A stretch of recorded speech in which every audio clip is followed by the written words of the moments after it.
Thanks for coming along today and listening to my presentation. I'm from the Peel-Harvey Catchment Council. My name's Steve Fisher. I've got one other name on there, Jane O'Malley. Jane O'Malley's my CEO. She's not here today, so I don't have to suck up to her. But Jane really has been one of the driving forces behind what I'm going to talk about. I am talking about a community though. So PHCC is a community-based not-for-profit organisation. Our roots are so deep in the community. So we're not about government. We're not a council as in a city of Mandurah or a shire of Waroona or Murray. We're actually a collection of community. So the font's already small enough. I could put 1,000 names up there. I'm just fortunate to be one of the names up there today that's telling you this story. So what's the wetland I'm talking about? If you read the abstract, it's the Peel-Yalgorup System. It should come as no surprise to you that know me. I'm talking about Mandurah. The Peel-Yalgorup System is a Ramsar site, and I'll go into what that means in a little while. But it's got an area of 26,500 hectares, or 265 square kilometres. Half of that is the Peel-Harvey Estuary, approximately. So it's got a number of components to it. There's the Harvey Estuary and the Peel Inlet, which together are the Peel-Harvey Estuary. There's freshwater lakes, Lake McLarty and Lake Mealup, along this eastern side of the Harvey Estuary. And there's these super salty lakes, the Yalgorup Lakes. There's Lake Preston and Lake Preston, Lake Clifton are the two major ones. There's a string of 17 different water bodies along there that are hypersaline. They're 3 or 4 or 5 times as salty as seawater. Think Dead Sea, and that's the sort of salinity that you get. So there's a huge range of different wetlands that we have, all rolled up into our Peel-Yalgorup Wetlands or Ramsar 482. I just put a little arrow here to Point Grey. So the actual land of Point Grey isn't part of the Ramsar site, but it's obviously in the estuary, so it becomes under that. So things that affect and impact on the estuary actually impact on the Ramsar site. So what does Ramsar mean? All of my talks, I include this slide because I really want people to understand what Ramsar is. It's not an acronym. It's a city in Iran, so it's on the map over where the green arrow is. It's actually on the Caspian Sea, and I just want you to remember it's on the Caspian Sea because I'll circle back to that a little bit later in the presentation. It's a convention that in 1971, so Tom mentioned earlier about World Wetlands Day, which is today. World Wetlands Day is the anniversary of the formation of the convention on wetlands. So it's about recognising the importance of wetlands to waterfowl. So waterfowl don't have boundaries on the map, they just go to the wetlands they need to use. So it's about recognising how important those wetlands are and they need protection across boundaries. It's not about local government or even national governments, it's about protecting them internationally. So that's really what Ramsar is about. So the Peel-Yalgorup site was listed in 1990 as a Ramsar site, as Ramsar Site 482. Just a little bit of history. There's 171 contracting parties to Ramsar. There's 2,434 sites worldwide. That changes all the time. That's the most recent numbers from last week. There's 66 in Australia and 12 in WA, which I think Rhys Whippy actually mentioned this morning, the 12 Ramsar sites in Western Australia. So the first Ramsar site was up on the Coburg Peninsula, up in the Northern Territory. That's Ramsar site number 1. We're Ramsar site number 432 down here, 482 down here. It's not because we're ranked 482, it's just because that was the timeline. We're number 482 in the timeline. I've said this before, we actually have the best Ramsar site in the world. I'm not biased about it, I actually truly mean it. Well, I am biased about it, but still truly mean it. I don't expect you to read this, even on the screen over there, up the back, you won't be able to see the words very well. But these are the criteria by which you get judged whether or not you meet Ramsar site status.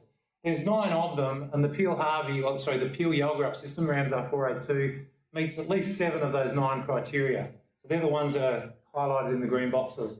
So just briefly, what are they? The first one's about wetlands and diversity of wetlands. So I've already spoken about the freshwater, supersaline and the estuary, so we certainly have that in spades. The second one is about species and ecological communities. So we heard a little bit earlier in one of the questions about the thrombolites at Lake Richmond. We have thrombolites at Lake Clifton, which is one of our features as well. It's a threatened ecological community. We have something like 1 million of those thrombolites in that lake. If you're ever down at Lake Clifton, go and have a look because it's definitely worth it.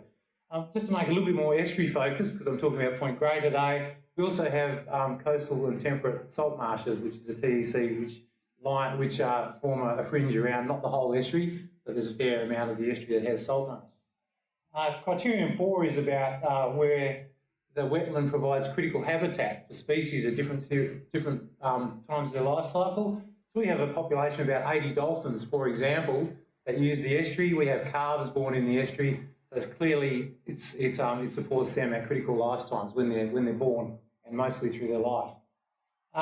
Ramsar is mostly about birds, so it's about migratory birds. There's two criteria. One is that your site needs to be visited by more than 20,000 birds per year. We do a bird count. We usually get somewhere between 40 and 50,000 or regularly. I'm not sure what it is. We actually had our count on the weekend, so we'll know that soon. But we meet that criteria, and we've met that every year for at least the last 12 years and probably beyond. And also, if it supports more than 1% of the flyway population of a species of bird, it also can be considered a Ramsar site. So we meet that one for 4 separate species of birds. Oops, sorry, just go back one. It's also about fish, crabs, bream, blue manna crabs. Everyone knows how tasty the blue manna crabs are down in Mandurah. We have a commercial fishing industry down there as well as a recreational fishing industry. Black bream, they live their whole life cycle in the estuary, so it's a recreational species. And we also have a little guy down the bottom, the pouched lamprey. I don't have time to talk about him today, but he's the rock star of the estuary. He's a migratory fish, he or she is a migratory fish. It starts its life in the rivers, migrates out to the ocean, reaches maturity, comes back into the estuary, goes back to the rivers, breeds, dies, and then the cycle starts all over again. So they actually use the estuary as a migratory pathway. So if you think, instead of thinking birds and migrating across the world, you think of these lampreys that migrate across the estuary. So it's a super highway for fish and other species. So that's the background. That's why it's important. What I'm going to talk to you about today is Point Grey. So that was the sort of primer about our wetlands. So Point Grey, this is a different view of that first map I put up. There's a Dawesville Channel that was installed in 1994, or opened in 1994, to improve flushing with the ocean and remove some of the nutrients and therefore some of the algal blooms that we had in the estuary back in the 60s, 70s and 80s. Point Grey sits on the intersection of the Harvey Estuary and the Peel Inlet, so it's right front and centre. So this is the area I'm going to talk about today. So the proposed Point Grey Marina Development, the key features today, I'm only going to talk about the aquatic parts that are affected, because I could go on forever about terrestrial impacts, but today I'm going to talk about the aquatic impacts, because that's where the battleground for this was fought. So the key features of the development, of the proposed development, was, and you can see it on the map here, there's a marina, which is a little bit hard to see here, but it's in this area here, the blue square. That's about 9.8 hectares to service 300 boat pens. There's an entrance channel, which is this guy here. That's about 100 metres by 120 metres to a depth of 3.5 metres. And then there's this big channel here, 2.5 kilometre long channel linking the marina to the Dawesville Cut, the Dawesville Channel. So if you have a look at the numbers, I'm not going to read through them all on the side there, there's something like 750,000 cubic metres of dredge spoil and excavated material that's going to come out of the estuary and the area directly adjacent to the estuary to make this marina happen. So how did we get to this point with the development? Well, back in 1988, when urban development was first proposed, if you remember from my earlier slide and from this one as well, it wasn't until 1990 that this is a Ramsar site. But back in 1988, the EPA knocked back the development because of the fragility and value of the estuarine ecosystem. We listed a Ramsar site Ramsar Site 482 in 1990, so you think that will give us some protection. And if someone came back with another proposal to do something very similar, that will get knocked back too. But no, between 2000 and 2011, there was this development proposed. Again, you can read it there. I'm not going to go through each of the steps. Suffice to say, the community wasn't happy. They weren't happy about it because they don't like people stuffing with their estuary. They use it to recreate. They use it for aesthetics, as Tom was talking about earlier. Some people use it for their livelihood, to catch crabs. Some people just use it for recreational crabbing. But they just don't want people dicking around with their estuary. Scientifically, you have channels that fill up with mud. You have that takes dredging. You have toxicity that's associated with some of the material that forms in those channels. So there's a science behind it, but the guts of it is they don't want people stuffing with their estuary, full stop. In spite of all that, and public environmental reviews and everything, in 2012, state government gave conditional improvement for the development. In 2014, I got referred to the Australian government because the Ramsar site has a national environmental significance. 2014, it went to the Australian government and they gave a conditional improvement as well.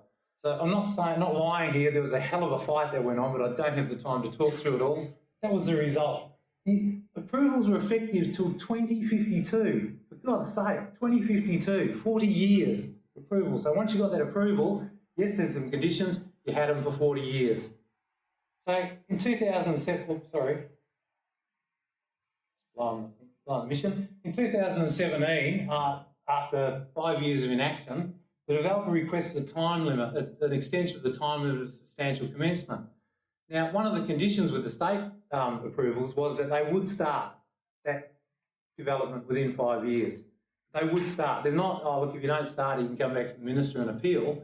You will start in 5 years. 5 years go past, they go to the Minister and appeal, and the Minister says, yep, or not the Minister, the EPA writes a case for why they should get an extension to their time of commencement. They asked for an extension to 2019, which would allow them to align with the 5-year limit here, the Australian government. So they wanted to have the federal and state approval process wrapped up together, so they both came at the same time. So the EPA recommended granting that extension. Thanks. And then the Minister requested an inquiry for new information from after the EPA had actually granted the extension. So what brought about that inquiry by the Minister? Because the EPA were ready to go on it and made their recommendations. Some work done by Nick Dunlop around Caspian terns. So this is where I wanted to circle back to the Caspians. It's sort of poetic that we have the Caspian terns and Ramsar is on the Caspian Sea in Iran. So I just want to quickly run through what some of the new information that we presented, because this was an opportunity for us, the community, to actually give the Minister reasons for not granting that time limit of commencement. So there's a couple of things. There's a big study that was done, the Arc Linkage Project, an Australian Research Council project, with a whole bunch of collaborators there. It was mostly aimed at understanding the chemistry of the sediments in the estuary and how they might form these monosulfidic black oozes that we get in our estuary. So first instance, it looks like a bloke with a pole there. Have a look where his knees are. Okay, so he's not an amputee. He's actually his legs go down. You know, probably if it was me, another half a metre or so below that. These are the sorts of materials that we get forming in depressions in our estuary. So admittedly, this was over the other side of the estuary, but it still happens. So that bit of our research was based around trying to understand the chemistry of that. The findings from that said that we have some of the most reactive sediments and the ability to form these sorts of things, the most reactive sediments to form MVOs in the world, anywhere. So that was the first bit of evidence. There's another Arc Linkage project that followed on from that. It started in about 2016-17 and went through to 2020. And that looked at a whole range of things, what the current state of the health of the estuary was. So I'm not going to go through everything here, but you can see we looked at dolphins, looked at trophic chains, the effect on fish and crabs, sediments, seagrass, the whole lot, microalgae in the estuary, phytoplankton.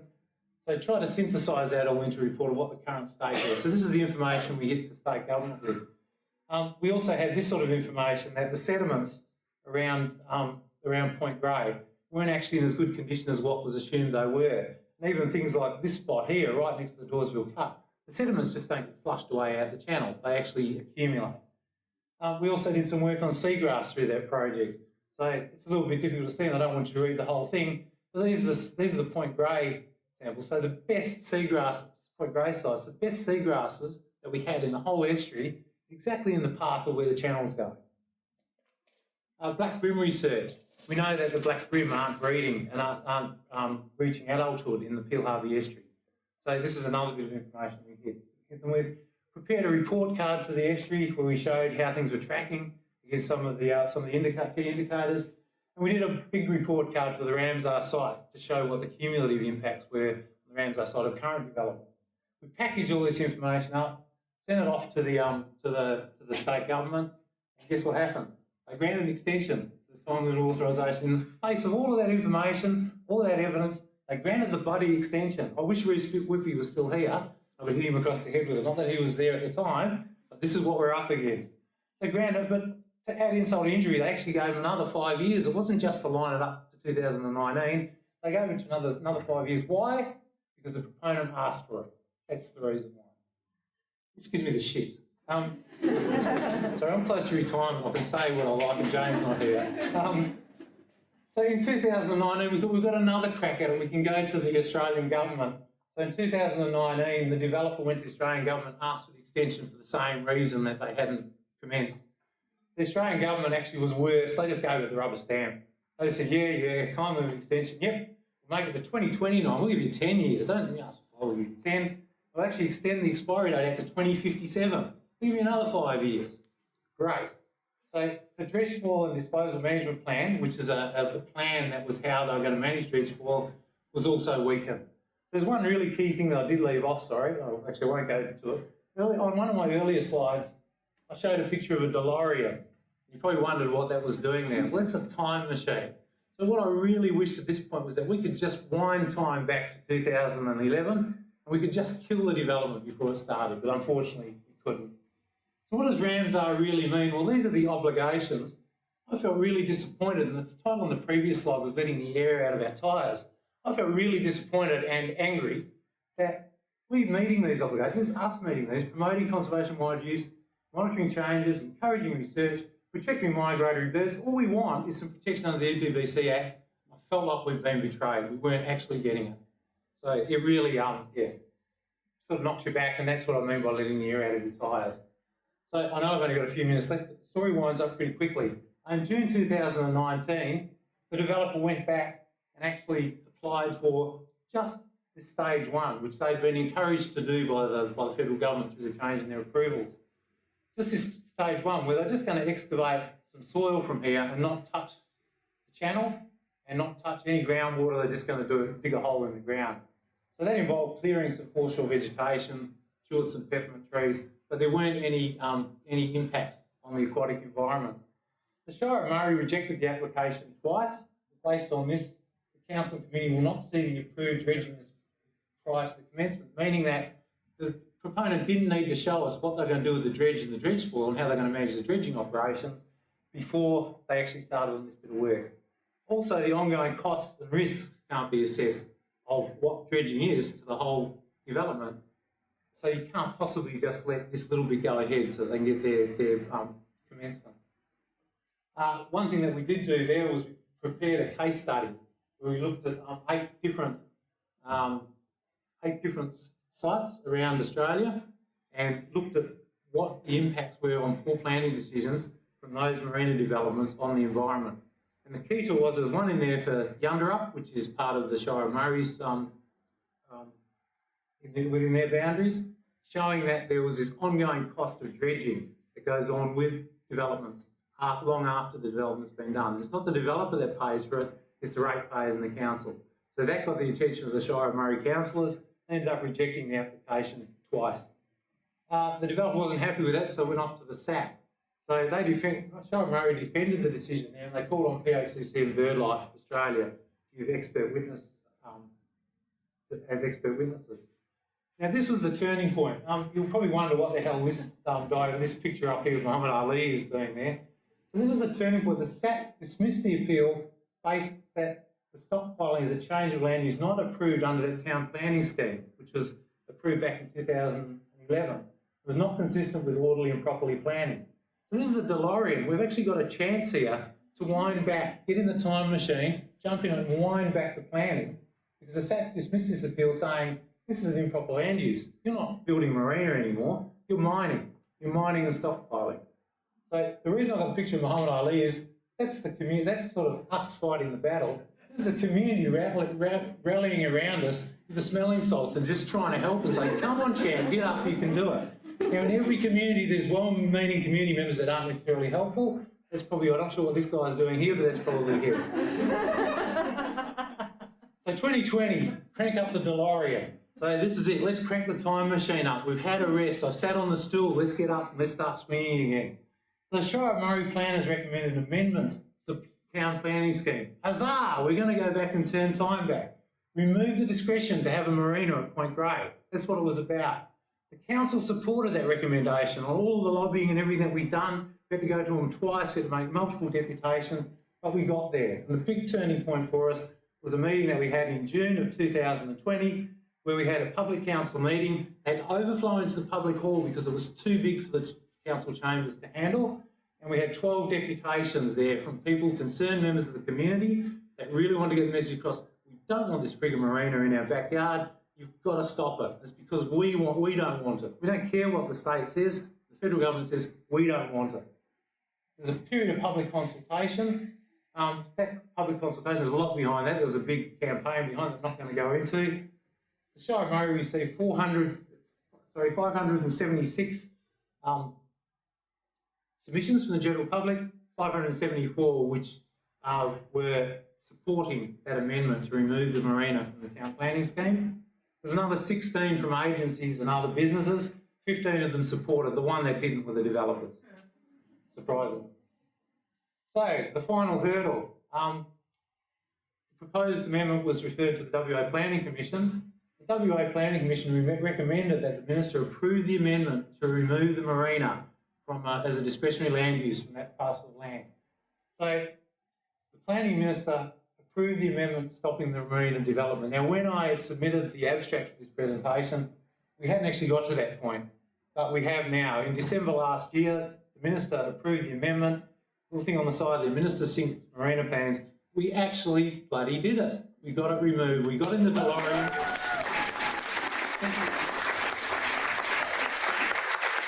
We got in the DeLorean, we flipped the switch on the flux capacitor, we went back and we rewrote history. The developers didn't oppose it. So we're probably a bit lucky there was probably a financial decision on their part, but it doesn't matter, we got there. So, victory at Point Grey, since the marina proposal was tossed out, it really is a testament to the community. So 2nd December 2021 was victory at Point Grey Day. So the take-home messages, what do I want you to take from this, apart from my messages about Ramsar 402 being the best site in the world? Poor planning decisions are really, really difficult to unwind, so just don't let them happen in the first place if you can.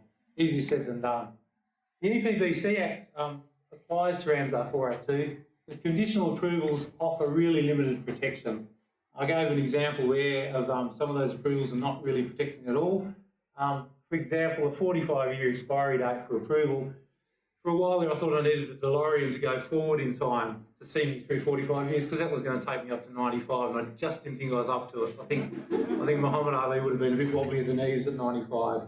So we needed to travel in time both ways, and I don't actually see the sense of giving a 45-year approval conditional.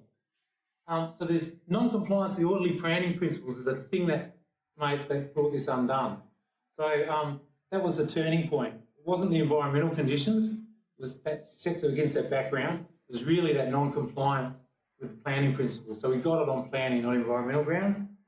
The battle was won at the local level by the local community. It wasn't won through us going to Canberra or us going to the state. It's actually won by our community, actually fighting, battling away, getting the smelling salts out where needed and doing whatever the other bloke was doing, whatever you needed to get the result. The take-home message is never underestimate the power of an engaged community. That's really the most important thing. So thank you for listening to me today. I hope I made some coherent story out of all of that. And I think I'll get some questions, hopefully afterwards when we have the plenary session. So thank you.